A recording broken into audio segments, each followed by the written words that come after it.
இப்பொழுது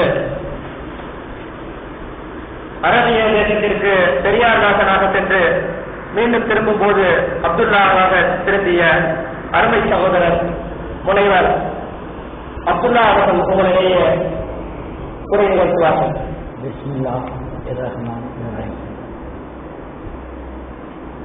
அன்பார்ந்த சகோதரர்களே, இதற்கு முன்னாலே பெரியார் தாசனாய் இறை மறுப்பாளனாய் பல மேடைகளில் கருத்துக்களை நான் பகிர்ந்து கொண்ட போது உங்களில் சிலரையும் அதை கேட்டிருக்க முடியும். இதை பற்றி சில விஷயங்களை அபிப்பிராயங்களாக உங்களுக்குள்ளே நீங்கள் உருவாக்கி கொண்டு முடியும். இப்பொழுது அறிமுகப்படுத்திய அன்பு சகோதரர் கூட அரேபியாவுக்கு நான் பெரியார் தாசனாக போய் திரும்பி வரும்பொழுது அப்துல்லாவாக வந்துவிட்டதாக சொன்னார். முதல்ல அதை திருத்திக் கொள்ள வேண்டும். அப்துல்லாவாக தான் போனேன், அதை நான் அப்துல்லான்னு அறிவிச்சதுதான்.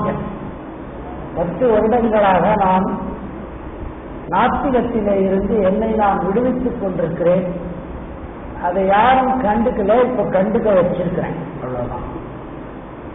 10 ஆண்டுகளாக நான் இறை மறுப்பை கைவிட்டு இறைவனை தேடுவது என்பதாக ஒரு நம்ம மொழியில சொல்றதுன்னா நியத்து செய்து கொண்டிருந்தேன். எனக்குள்ளே ஒரு தேடல் இருந்தது. அதற்கு முன்னால் நான் அறிந்திருந்த என்னுடைய பிறப்பிலே இந்து மத வேதங்கள், அதற்கு பிறகு இஞ்சில் போன்றவற்றையெல்லாம் நான் ஓரளவுக்கு வாசித்திருக்கிறேன். என்றாலும் என் மனத்திற்கு நிறைவை தரவில்லை. ஏனென்றால் எடுத்த எடுப்பில் சொல்கிறேன், இறைவனை பற்றிய விஷயங்களை இவர் சொன்னதாக, அவர் கேட்டதாக, அவர் நம்புவதாக, இவர் சொன்னதாகத்தான் இதுவரைக்கும் எல்லா இடத்துலையும். இறைவனே சொல்லிட்டேன், நான் கேட்டுக்கிறேன்னு வெயிட் பண்ணிக்கணும். அதுதான் என்னுடைய அந்த இறை மறுப்புக்கு பொருள்.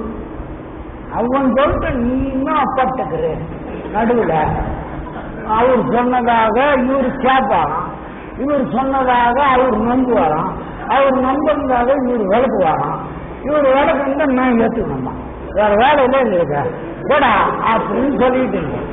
ஆனால் திருக்குறான் கிடைத்த பிறகு அதை ஒரு சாதாரண ஒரு நூலாக எல்லா புத்தகத்தையும் படிக்கிற மாதிரி நான் படிக்க என்னால முடியலை.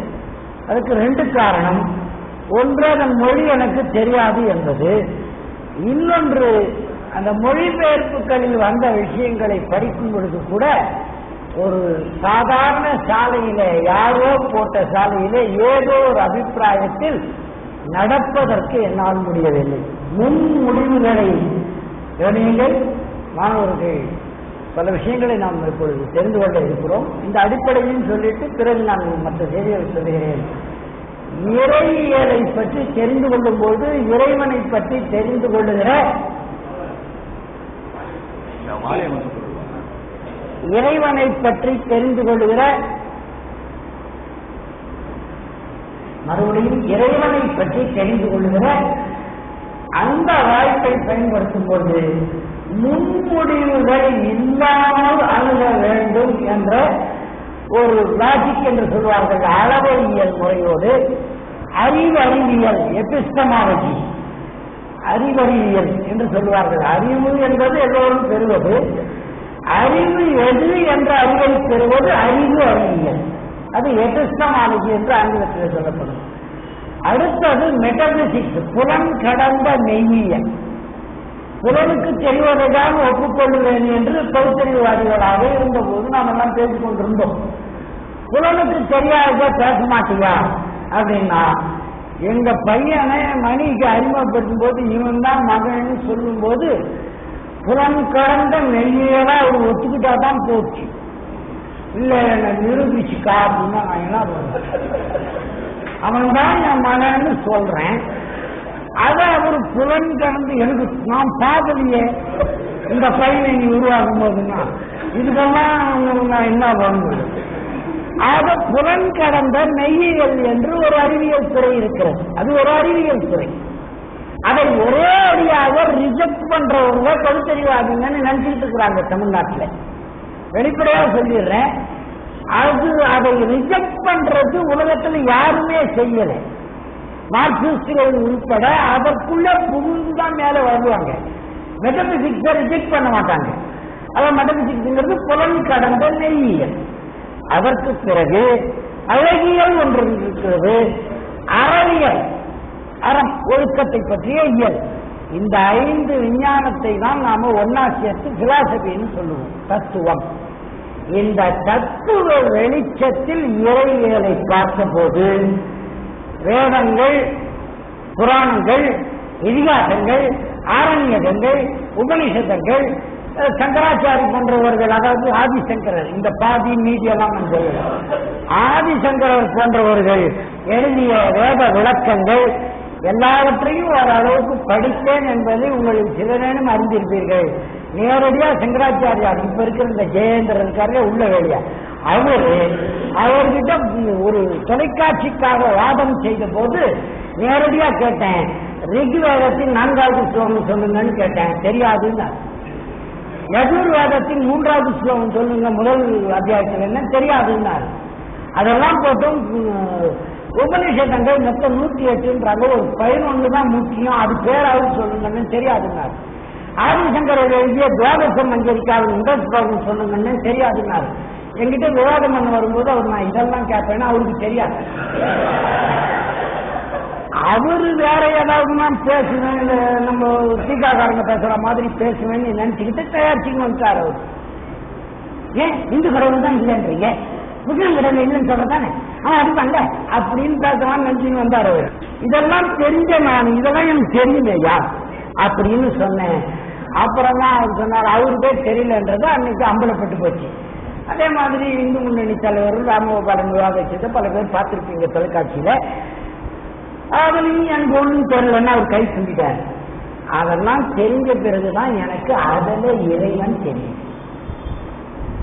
ஏன்னா இந்த அறிவறிவியல், இந்த அளவையியல் லாஜிக், இந்த மெய்ப்பொருளியல் அதாவது புறங்கடந்த நெய்யியல், அறவியல், அழகியல் இவைகளை கொண்டு பார்த்த போது, தத்துவ ஆய்வு செய்த போது அங்கே இருப்பது இறைவன் இல்லைன்னு தெளிவா தெரிஞ்சு.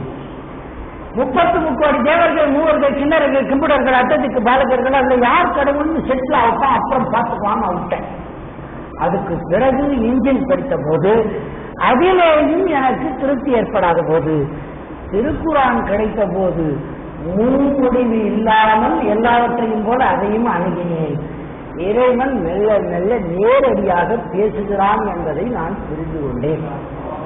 அது ஒரு நூலில் தான், திருக்குரானில் தான் இறைவனே பேசுகிறான்.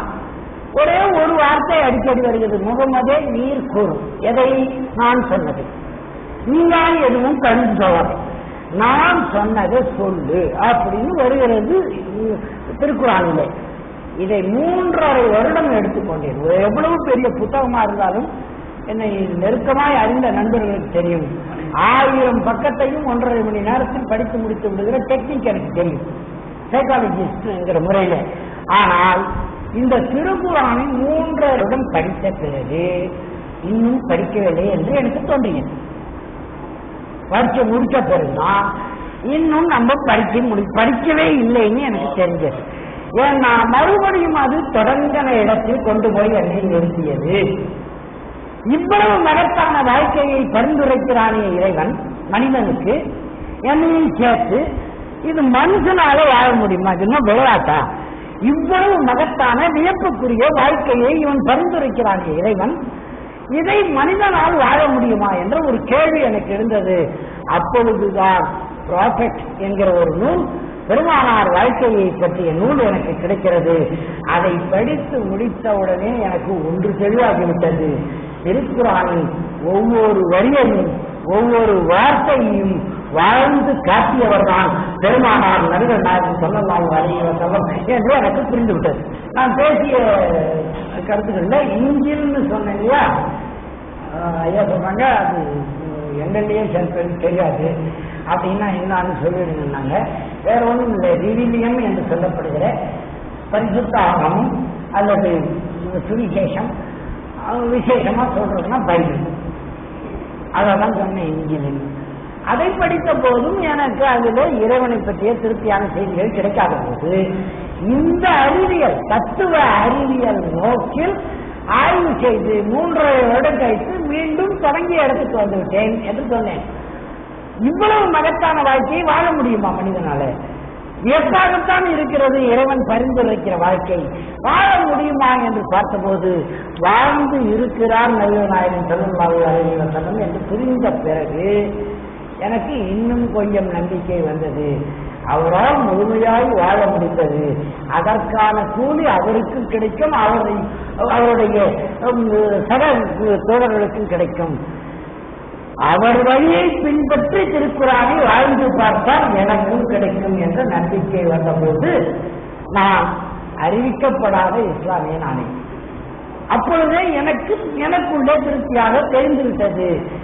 இந்த இறையின் நாட்டம் என்பது மட்டுமல்லாமல் மறுமை தியானத்து நாளில நான் எழுப்பி என்னுடைய விசாரணை வரும் பொழுது, எனக்கான விசாரணை வரும் பொழுது ஹலாலானவற்றை செய்திருக்கிறேனா, அறாமானவற்றை செய்திருக்கிறேனா, ஹலாலானவற்றை சிந்தித்திருக்கிறேனா, அறாமானவற்றை சிந்தித்திருக்கிறேனா? ஹலாலான கூட சொல்லணுமா? இல்ல மணிக்கு நம்ம அண்ணன் நம்மளதான் மிஞ்சனமே. அவனை பத்தி அவனுக்கு தான் தெரியும், உங்களுக்கு எல்லாம் தெரியும். அண்ணன் நம்மளெல்லாம் கூப்பிட்டு சாப்பிடுவான். ஹலாலானவற்றை ஏற்பது, ஹராமானவற்றை தவிர்த்து விடுவது எதிலே? சிந்தனையிலே, சொற்களிலே, செயல்களிலே.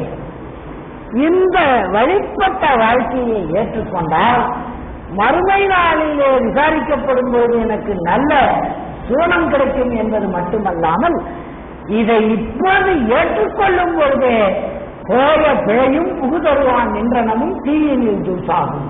இது திருப்பாகும். போய பிழையும், இதுவரைக்கும் செய்யப்பட்ட பாவங்களும் இனி பாவம் செய்ய முடியாத நிலைமையும் எனக்கு கிடைக்கும் என்ற நம்பிக்கையோடுதான் இஸ்லாத்தில் நான் இஸ்லாத்தை ஏற்றுக்கொண்டேன். இதை அறிவிப்பதற்கு முன்னால் எனக்கு ஒரு ஆசை வந்தது. யாரிடமும் இதை பற்றி பேசக்கூடாது என்று முடிவெடுத்துக் கொண்டேன். ஏன் இந்த முடிவை எடுத்தேன் என்றால் யாருக்கும் தெரியாது, தமிழ்நாட்டில் யாருக்கும் தெரியாது, மனைவி மக்கள் யாருக்கும் கூட சொல்லல. இதை அதுவே ஒரு பிரச்சனையாக்கிட்டாங்க. இப்போ இந்த முன்னணிக்காரர்களும் மற்றவர்களும் மற்ற என்னுடைய திராவிட இயக்க தோழர்களும் ஏன் சொல்லாம செஞ்சேன், அதுக்கு இன்னும் நிர்பந்தத்தினால் நீ செஞ்சேன்னு என்னை கொச்சப்படுத்துறாங்க. அதுதான் போஸ்டர் அடிச்சாங்க. எனக்கும் ஜிகாப் பயங்கரவாதியை சென்னை விமான நிலையத்தில் இறங்க விட மாட்டோம் அப்படின்னு போஸ்டர் அடிச்சாங்க. இவங்க எல்லாம் வந்தாங்க, அவங்க தான் வரல. இவங்க நிறைய பேர் வந்துட்டாங்க. போலீஸ் கமிஷனர், அசிஸ்டன்ட் கமிஷனர், அவங்க ஒரு 4 பேர் நிறைய ஆளு கொடுத்து அவங்க வேற வந்துட்டாங்க. கண்ணியில் எனக்கு ஒரே காமெடியாகி போச்சு. இதுல நான் ஒண்ணுமே பண்ணல. கோடிக்கணக்கான பேர் மாறி இருக்கிறான், லட்சக்கணக்கான பேர் மாறி இருக்கிறான். அந்த இடத்துல கும்பல்ல நானும் ஒரு ஆளு.